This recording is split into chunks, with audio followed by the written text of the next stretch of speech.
जय हिंद दोस्तों, नमस्कार। आप सभी का बहुत बहुत स्वागत है। होली के दिन आज हम इस वीडियो को कर रहे हैं। आप सभी को एक बार फिर से हैप्पी होली। वैसे कल ही हमने विश कर दिया था, आई होप कि आप सबने आज पूरा फुल एंजॉय किया होगा होली के दिन।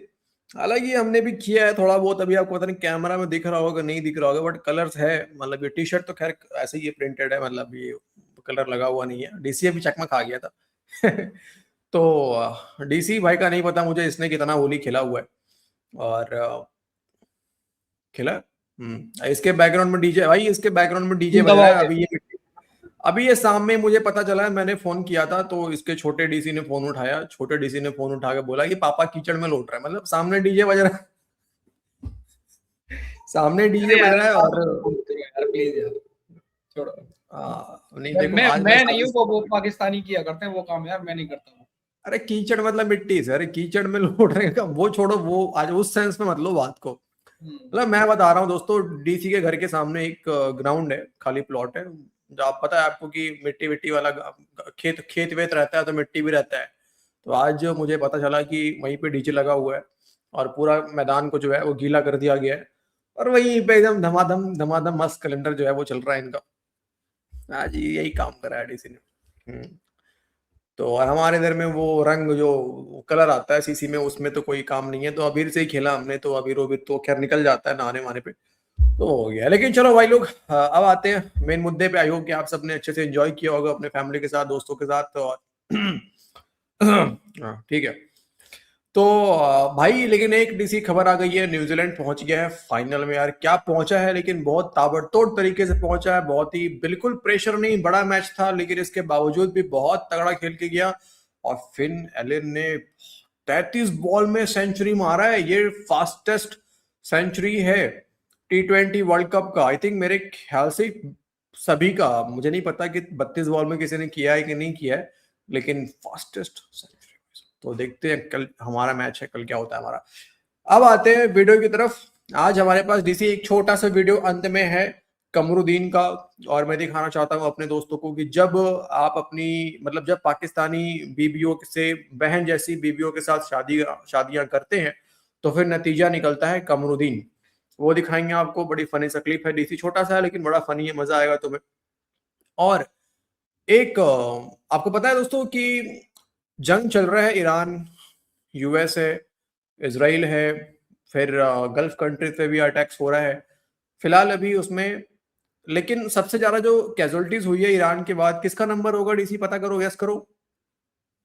पाकिस्तान का। पाकिस्तान। हम्म। हाँ, मतलब जंग हो रहा है ईरान में, ईरान के लोग उसमें मारे जा रहे हैं, लोग भी मारे जा रहे हैं कुछ। जाहिर सी बात है, कोई कोलेटरल डैमेज भी थोड़ा बहुत हो जाता है।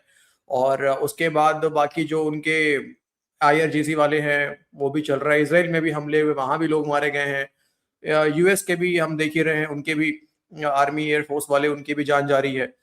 तो लेकिन ईरान के बाद नंबर जो है वो पाकिस्तान का है। और अब पाकिस्तान के अंदर में, गिलगित बाल्टिस्तान के अंदर में डीसी आसिम मुनीर मुर्दाबाद के नारे लग रहे हैं।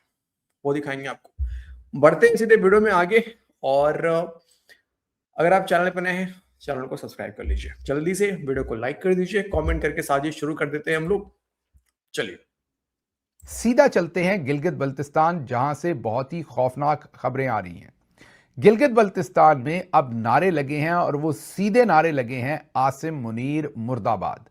परसों ही मैंने आपको मुर्दाबाद की अंग्रेजी ट्रांसलेशन बताई थी कि कितनी खौफनाक ट्रांसलेशन है। जब आप कहते हैं डेथ टू, जिसको भी मुर्दाबाद कहते हैं, आप उसकी मौत मांग रहे होते हैं।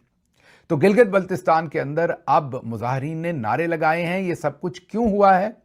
ये इसलिए हुआ है कि वहां पर फौजी एहलकारों की फायरिंग से मुबैना तौर पर रिपोर्टेडली 13 लोगों का कत्ल हुआ है। 13 लोग वहां पर शहीद हुए, जिनमें 6 मासूम बच्चे भी थे। उसके बाद मुजाहरीन ने इश्ताल में आकर जो ब्रिगेड कमांडर है उसके घर को तो जलाया ही था। अब कल की तला यह है कि APS स्कूल, जो आर्मी पब्लिक स्कूल है, उसको भी लोगों ने कल आग लगा दी। वहां पर कर्फ्यू लगाया हुआ था, लेकिन जब इन 13 अफराद के जनाजे उठे, जिनमें 6 मासूम बच्चे भी थे, तो लोगों को कर्फ्यू भूल गया और लोग फिर इश्तिआल में आए, जिसकी वजह से वहां पर नारे लगे। एक दफा जरा ये नारे सुनिएगा। मुर्दाबाद मुर्दाबाद मुर्दाबाद, किसका डर और किसका का खौफ है। मुर्दाबाद मुर्दाबाद। हम अपने इन जज्बात के साथ। सुन लिए आपने। आपको अब वहां पर क्या टेम्परेचर है, वहां पर क्या सूरत हाल है, उसका अंदाजा हुआ होगा। मैंने परसों ही आपको बताया था कि हम कई दफ़ा कैजुअली मुर्दाबाद जिंदाबाद के नारे लगाते हैं, लेकिन ये जो मुर्दाबाद का नारा जब अंग्रेज़ी ज़ुबान में ट्रांसलेट होता है और इंटरनेशनल मीडिया में रिपोर्ट होता है, जैसा कि ये वाली खबर रिपोर्ट हो रही है, तो इस पे आसिम मुनीर का नाम लेके साथ ये लिखा जा रहा है कि पाकिस्तानी पब्लिक उनकी डेथ मांग रहे हैं। ये बहुत ही एक, आप ये कहिए कि आसिम मुनीर और उनके साथी जर्नल्स के लिए बहुत ही परेशान कुन सूरत हाल है, और उसकी वजह यह है कि हर जगह पंगा ले रहे हैं, हर जगह ताकत का इस्तेमाल हो रहा है। आपको कल ही हमने एक डाटा दिखाया था जो कि ऑल्दो अब पुराना है, क्योंकि अब ईरान के अंदर कोई तकरीबन 700 या 750 अफराद के जो है वो जाँ बहक होने के, शहीद होने के नंबर्स जो हैं वो आ चुके हैं। उस वक्त तक नंबर थोड़े थे। अभी ईरान का डाटा तो अपडेट हो जाएगा, लेकिन इस वक्त भी आपके लिए हैरानी की बात होगी कि सबसे ज़्यादा लोग जो जाँ बहक हुए हैं वो तो ईरान में, दूसरे नंबर पर पाकिस्तान है, तीसरे नंबर पर इजराइल है, और चौथे नंबर पर फिर यूएई या दूसरे ममालिक या अमेरिका है, वो चौथे नंबर पर है। पाकिस्तान इस जंग में भी नहीं है, फिर भी दूसरे नंबर पर सबसे ज़्यादा अमवात पाकिस्तान में हुई हैं, क्योंकि खुली फायरिंग की गई है, खुला ताकत का इस्तेमाल किया गया है। और ये पहली बार नहीं है, मुरीदके में हुआ, उसके बाद 26 नवंबर को डी चौक में हुआ, कश्मीर में हुआ। जहाँ जहाँ ऐसी कोई सिचुएशन आती है जहाँ पर मुजाहरीन होते हैं, इस एडमिनिस्ट्रेशन के, इस रजीम के मुंह को खून लग गया है, ये ओपन फायर खोल देते हैं। ये बहुत ही ख़तरनाक किस्म की सूरत हाल है, और गिलगित बल्तिस्तान में इस वक्त हालात बहुत ही कशीदा हैं। आगे बढ़ते हैं अगली खबर।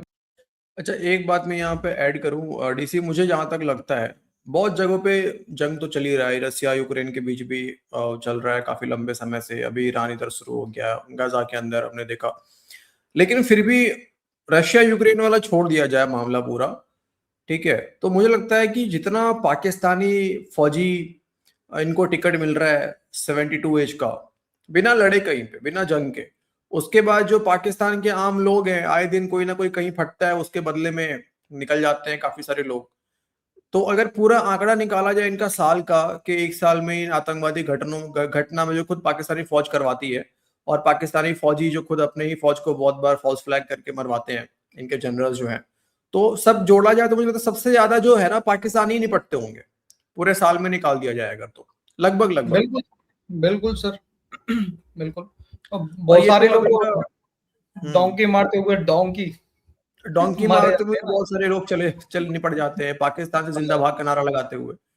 और बाकी जो बचा कुचा कसर है वो तो पाकिस्तानी फौज निकाल देती है मशीन गन और ओपन फायरिंग करके, जैसा कि अभी हमने देखा।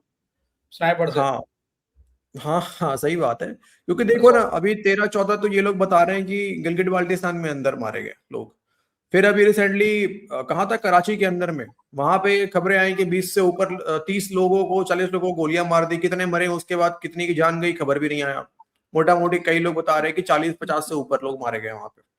गिलगिट बल्टिस्तान में अगर लोग मारे गए तो इंडिया ने कुछ बोला नहीं है क्या? है हम क्या बोलेंगे इसमें, है क्यों? फुर्सत थोड़ी है। अरे एक स्टेटमेंट अभी तक तो मुझे ऑफिशियली नहीं मिला देखने को। हाँ, मैंने नहीं देखा गाइस, हालांकि मैंने आज दिन भर तो वैसे सर्च भी नहीं किया न्यूज क्या चल रहा है। हाँ, मैंने देखा, हालांकि इंडियन सी के अंदर में ये मैंने जरूर देखा कि आज ईरानियन सी, जिसने हाल ही में पार्टिसिपेट किया था अभी ये 2026 में नेवी जो एक्सरसाइज हुआ ना, क्या नाम था उसका, एम से कुछ नाम था, मिलाना से कुछ नाम था, तो उसमें ईरानियन एक जहाज ने जो है वो पार्टिसिपेट किया था, और उसको अभी इंडियन ओशन में ही यूएस ने ये कर दिया, डुबो दिया। तो अभी ये मुझे देखने को मिला है, बट गिलगिट बाल्टिस्तान के ऊपर तो स्टेटमेंट अभी तक तो कुछ नहीं दिखा मेरे को यार। की तरफ चलते हैं। ये सब कुछ या ये हालात यहां तक कैसे पहुंचे, आगे ब्लूमबर्ग की 2 रिपोर्ट्स आपके सामने रखते हैं। ब्लूमबर्ग लिखता है कि पाकिस्तान के जो जनरल्स हैं वो फेस कर रहे हैं फॉल आउट, जो उनकी गलत पॉलिसी थी अफगानिस्तान में, अफगानिस्तान के तालिबान के साथ जो उनकी गलत पॉलिसीज थी उसका अब उन पर फॉल आउट आ रहा है, उसकी अब उनको नाकामी फेस करनी पड़ रही है, या उनके लिए हालात ख़राब हो रहे हैं। वो अब पहले की पॉलिसी गलत थी या आज की या दोनों, ये फैसला मैं आप पर छोड़ता हूं। लेकिन बहरहाल जिस तरह के हम पंगे लेते हैं, पॉलिसीज तो हमारी गलत हैं, जिसकी वजह से अब हम यहां तक पहुंच रहे हैं। मजीद ब्लूमबर्ग एक और स्टोरी के अंदर लिखता है कि Pakistan is in no hurry to end its military operation in Afghanistan. और उनको एक सीनियर फौजी एहलकार या ऑफिसर ने बताया ब्लूमबर्ग को कि हमें कोई जल्दी नहीं है, हम अफगानिस्तान की जंग जो है वो लंबा लड़ना चाहते हैं और लंबी जंग लड़ेंगे, वहां पर हम अपनी कार्रवाइयां जारी रखेंगे। इससे जो ऑब्जेक्टिव हैं, स्ट्रेटजी है आसिम मुनीर और उनके साथी जनरल्स की, उसकी आपको समझ आ रही होगी। बिल्कुल उसी तरह से जैसे प्रेसिडेंट ट्रंप दूसरी तरफ कह रहे हैं कि मैंने लंबी जंग लड़नी है, और अब आगे से ईरान भी कह रहा है कि हमने लंबी जंग लड़नी है। और यहां पर अफगानिस्तान का मैटर याद रखिएगा, उन्होंने तो हमेशा लंबी जंग लड़ी है। तो ये आसिम मुनीर और साथियों ने पाकिस्तान को किस जंग में लाकर फंसा दिया है, जिसके बारे में ये खुद अपने मुंह से कह रहे हैं कि हम लंबी जंग लड़ने वाले हैं, हम अभी वहां पर अपना ऑपरेशन बंद नहीं करने जा रहे। यही नहीं, आगे चलते हैं। एक इजराइल वॉर रूम, ये उनका ऑफिशियल अकाउंट है, सरकारी अकाउंट है इसराइल का, क्योंकि ये गोल्डन टिक है ट्विटर के ऊपर जो अमूमी तौर पर सरकारी एजेंसीज और सरकारी अकाउंट्स के ऊपर होता है। वो लिखते हैं कि हमने कभी ये सोचा भी नहीं था। ये इजराइल वॉर रूम, जो उनका वॉर रूम या आप ये कहिए कि एक सरकारी किस्म का अकाउंट है, वो कहता है कि हमने कभी इस चीज़ की पॉसिबिलिटी भी नहीं सोची थी कि Pakistan, Saudi Arabia, Qatar, Kuwait, Oman, UAE, हम सब मिलकर इसराइल के साथ एक तरफ खड़े होकर ईरान के साथ जंग लड़ रहे होंगे। ये वैसे बात तो ठीक है, ये तो दुनिया में किसी ने भी नहीं सोचा था। ये इस्राएली वॉर रूम तो अब इनकी लुंगी खोल रहा है, बल्कि लुंगी उठा रहा है और खुलेआम बता रहा है। ये आपको हम उनका ट्वीट दिखा रहे हैं, खुलेआम बता रहे हैं कि ये कभी उन्होंने इमेजिन ही नहीं किया था कि Pakistan, Saudi Arabia, Qatar, Kuwait, UAE वगैरह सारे इसराइल के साथ एक तरफ खड़े होंगे और ईरान के खिलाफ लड़ रहे होंगे, इसराइल की जंग लड़ रहे होंगे। जबकि European countries like Spain, UK और अब फ्रांस भी जो हैं वो बाहर बैठे होंगे, मतलब उस जंग में शामिल नहीं होंगे। ये वो एक ऐसा कड़वा सच बता रहे हैं या भयानक सच रख रहा है इजराइल वॉर रूम, जिसको हम झुटला तो नहीं सकते, शर्मिंदा जरूर हो सकते हैं इस सारे काम के ऊपर। अच्छा, कमरुद्दीन पे आने से पहले डीसी कुछ चीजें ऐड करना चाहोगे भाई साहब?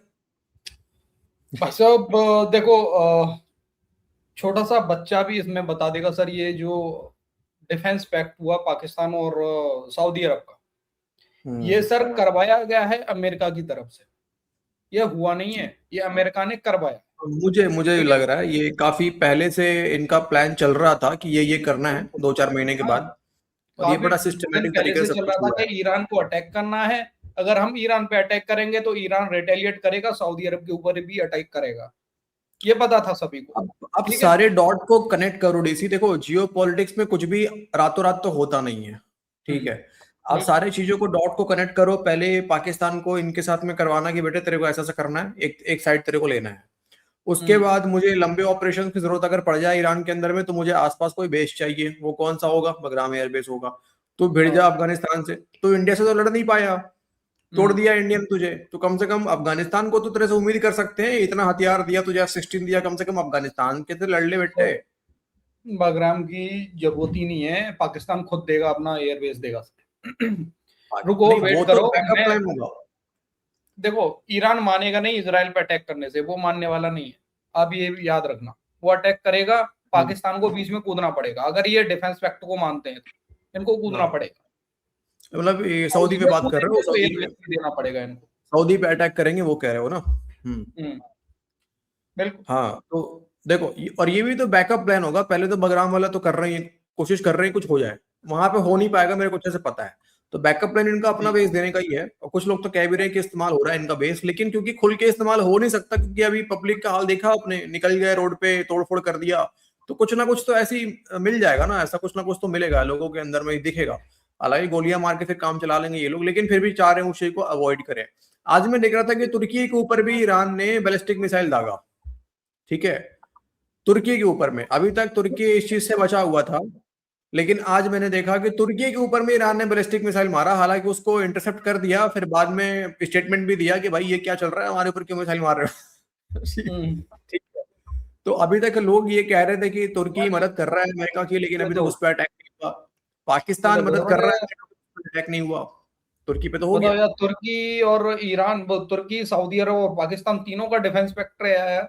मतलब ये पाकिस्तानी नहीं सोच तो रहे थे मुझे लग करने रहा है का। कि आने वाले टाइम में बिल्कुल बिल्कुल बिल्कुल पाकिस्तानी कह रहे थे कि तुर्की भी शामिल होगा ना डिफेंस पैक्ट में। हाँ, ठीक है, तो अभी तक तुर्की बचा हुआ था, बट एक मिसाइल तो मार दिया। अब लेट्स सी कि और मिसाइल्स मारते हैं या नहीं मारते हैं, वो देखना है। और अगर वहां मारा जाएगा मिसाइल तो पाकिस्तान की भी बारी आएगी डेफिनेटली। ठीक है, ओके, तो बड़ा इंटरेस्टिंग मामला है दोस्तों। आप क्या सोचते हो कमेंट कीजिए यहाँ पे अभी फिलहाल। लेकिन ना तेल का इशू सॉल्व आई होप की मतलब रशिया ने ऑफर किया है, देखते हैं क्या होता है कैसे होता है। आज सुनने मिला कि एक रशियन शिप पे भी अटैक हुआ, टैंकर, ऑयल टैंकर वाला जो भी उनका शिप था। तो बहुत सिचुएशन खराब है। Let's see. अब फिलहाल आते हैं, देखते हैं। हम तो भाई एक्सपर्ट है नहीं, हम तो बस देख सकते हैं, आपसे डिस्कस कर सकते हैं सिचुएशन क्या चल रहा है। कमरुद्दीन को जरा सुनो भाई, डीसी। अमेरिकन जो है उनकी जो फॉरेन पॉलिसी है वो होस्टेज बनी हुई है। और ये बात के जी पिछले जब 11 फरवरी को गए थे इजरायली प्राइम मिनिस्टर अमेरिका, और वो उन्हें कन्विंस कर गए थे अमेरिकी सदर को कि ये आपको करना है। और अब आप देखें कि प्रेसिडेंशियल डिसीजन मेकिंग जो अमेरिका के अंदर हुआ करती थी वो ये होती थी कि या तो आप सेल्फ डिफेंस में चीजें करते थे कि अगर अमेरिकन इंटरेस्ट के ऊपर अमेरिकन प्रॉपर्टीज पे हमला हो गया, या आप यूएन सिक्योरिटी काउंसिल के पास जाते थे, या आपके पास रेलिवेंट यूएन कन्वेंशंस होते थे कि आपके पास कोई लीगैलिटी होती थी। ये सारा कुछ जो है इसने मायूस किया दुनिया को जो कुछ हो रहा है। दूसरी तरफ जो आप बात कर रही हैं, देखिए खबरें तो ये भी हैं कि अमेरिकन ने और इजरायलियों ने ईरान के जो कैमरे थे जितने, वो भी सारे के सारे, जी वॉशिंगटन पोस्ट की स्टोरी है ये। जी उनकी, और फाइनेंशियल टाइम्स ने भी स्टोरी लगाई, फाइनेंशियल टाइम्स उन्होंने लगाई है जी कि ये जो कैमरास थे ये हैक थे। ये ऐसे ही है जैसे हमने पिछली मई में इंडिया के कैमरे हैक किए हुए थे जब मई की जंग के अंदर। यही सुनाना था मुझे। अरे सॉरी, मतलब मैं क्या मैंने सुना है आपके बाथरूम का भी कैमरा हैक किया था इसने, कमरुद्दीन ने। बाथरूम में कैमरा। आप नहीं लगा के रखा है। यार ये तो मुझे अभी पता चला, चेक करना पड़ेगा यार। यार सच में यार, कमरुद्दीन यार। पहले बोलता है कि एक सुनो, एक पॉइंट बताओ पहले मुझे पाकिस्तानियों। ऐसा कि देखो, ये कहते हैं कि अमेरिका ने इसराइल के दबाव में किया। हमारे को रूबियो का बयान आया, फिर ट्रम्प का बयान आता है कि नहीं नहीं, ये तो हम ही चाहते थे कि इसराइल इसमें कूदे, अटैक करे। ठीक है, अब चलो ठीक है, अमेरिकन का बयान कब क्या बयान देते हैं हमें उससे फर्क नहीं पड़ता। लेकिन मुझे बस इतना जानना है, अगर मान भी लेते हैं कि अमेरिका वो काम कर रहा है जो इसराइल कह रहा है, नेतन्याहू कह रहा है, तो बेटा तुम गजा पीस बोर्ड में तुम क्या कर रहे हो फिर? हाँ, मुझे पीस बोर्ड में क्या कर रहे हो, आए सच बात। पाकिस्तानियों आए, हम्म, बताओ जरा। फिर तो भाई ट्रम्प तो बैठा हुआ है उसमें, ट्रम्प तो वही करेगा जो नेतन्याहू कहेगा, तो फिर तुम क्या कर रहे हो उसके अंदर में? नहीं यार, या तो तुम्हें खुल के सामने आगे बोलना चाहिए कि हम अपना जो नोबेल पीस पुरस्कार के लिए जो नॉमिनेट किया हम वापस लेते हैं। हाँ वो, अरे कैसे कैसे बोल देंगे। लेकिन भाई देखो यार, कैमरा वैमरा हैक हो जा रहा है यार। मैंने सुना था कि पाकिस्तानी फौज मरियम बंकर में कैमरा लगाती है, महिलाओं के बाथरूम में कैमरा लगाती है। जी, और आपको एक बात बताऊं, इन लोगों ने भाई साहब आईपैड से इंडिया का न्यूज चैनल हैक कर लिया, एबीपी न्यूज। मैंने iPad सुना था डीसी ये, हाँ ये मैंने सुना था कि इन्होंने भी हमारा टीवी चैनल हैक किया है, लेकिन वो दिखाया नहीं है, बस वो एडिटिंग करके दिखा दिया है। नहीं, वीडियो है, वीडियो दिखा रहे हैं। मतलब एक बंदा खड़ा हुआ मास्क लगा के और आईपैड में पता नहीं क्या कर रहा है, और बगल में टीवी पे एबीपी न्यूज चल रहा है हमारा। तुरंत भाई साहब हैक कर लिया उसने। उस पे iPad पाकिस्तानी चलते फ्लैग आ गया और जाने क्या क्या लिख रहा है, मतलब उसमें। और लोग उसके मजे ले रहे हैं कि अरे यार स्क्रीन शेयर का भी ऑप्शन होता है, हमें पता है। यार आईपैड से किसी चैनल को हैक करोगे तुम यार, भिखमंगे, मतलब यार क्या है? मेरे पास भी है, मेरे पास भी है सर, मैं भी मारता हूँ अभी। और कुछ नहीं है, देखो आईपैड लेके रखा है, आईपैड में जो स्क्रीन चल रहा है ना, स्क्रीन चल रहा है, थोड़ी देर में उसको शेयर कर देता है, उस पे चल रहा है टीवी पे, हाँ वो बस। स्क्रीन कास्ट कर दिया उसने। हाँ, अबे यार पाकिस्तानियों यार, था बाथरूम का। कमरुद्दीन कह रहा है बाथरूम, मतलब यार कैमरा हैक कर जैसा हमने, भाई किस कॉन्फिडेंस से कहते हैं यार कि ऐसे हमने हैक किया था ना वैसे। अबे क्या बोले यार इनको यार, सच में यार, मतलब मुंह से निकलते निकलते रह जा रहा है आज तो। एक भाई ने कमेंट भी किया था, गौरव भाई मैं देखूंगा नहीं, आपका चैनल तो ठीक लगता है लेकिन आप जो गाली देते हो बीच बीच में यार, इस कारण मैं आपका चैनल अब नहीं देखूंगा आज से। यार प्लीज यार भाई ऐसा मत करो यार, थोड़ा सा यार मतलब हाँ निकल जाता है यार, हम अब थोड़ी ठीक है मानते हैं सामाजिक रूप से प्रोफेशनल वे में बनाना चाहिए, बट चैनल हमारा रिएक्शन है, रोस्ट है, थोड़ा बहुत तो आपको पता है रोस्ट वोस्ट में निकल जाता है ना। थोड़ा सा कंट्रोल करो फिर भी सर। थोड़ा सा कंट्रोल में करूंगा भाई, फिर भी हाँ कोशिश करूंगा कि मतलब नहीं डायरेक्टली भाई ना लोगों बोलो, को भी इनडायरेक्टली है भाई, इनडायरेक्टली वो को तो परमिशन दे दो यार, कम से कम इनडायरेक्टली वे में तो परमिशन दे दो, चलो डायरेक्टली तो नहीं बोलो। इनडायरेक्टली बोलो यार, कोई दिक्कत नहीं है, पर आप खुद सोचो ना यार, कोई भाई हमारा फैमिली में बैठा हो, देख रहा हो, मजे ले रहा हो, और अचानक से आपके मुंह से कोई गाली निकल गई, सही नहीं यस लगता। बिल्कुल बिल्कुल सही बात है, नहीं बात बिल्कुल सही है, मेरे घर के भी लोग देखते हैं और सोचते ही होंगे साला कितना गाली देता है। खैर सॉरी सॉरी है ना। अच्छा बाकी आप लोग साजिश कर दो, अब काफी लंबा हो गया वीडियो, मैं साजिश करूंगा नहीं भाई लोग, अब कमरुद्दीन के खिलाफ आप लोग साजिश कर दीजिए कमेंट बॉक्स में। वीडियो को अंत तक देखने के लिए आप सभी का बहुत बहुत धन्यवाद। जय हिंद दोस्तों, मिलते हैं आपसे अगले वीडियो में। जय हिंद भाई लोग, जय हिंद।